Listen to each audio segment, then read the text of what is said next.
So welcome back. I have a PlayStation 5, an Indian retail unit. Very excited to take a look for the first time at what the next generation on the PlayStation side offers. We've been using the Xbox Series X for the past few months since its launch back on November 10th.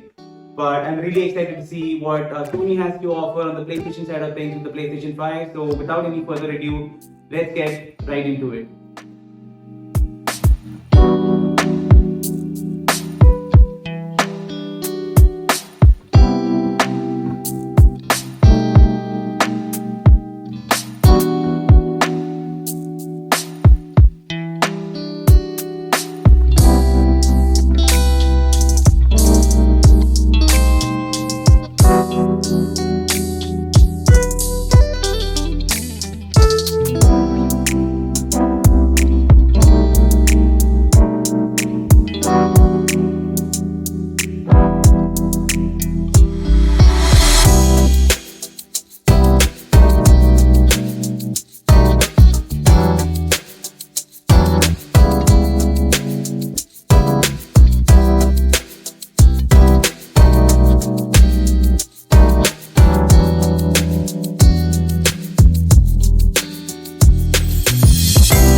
There you have it, guys. That is the quick unboxing of the PlayStation 5 Indian retail unit. We'll be putting a lot more content out on both the PlayStation 5 and the Xbox Series X in the next few days and weeks. So look forward to that. And if you like what you saw, do hit that like and subscribe button and feel free to share this amongst your friends and family. Thank you for watching, and we'll see you in the next one.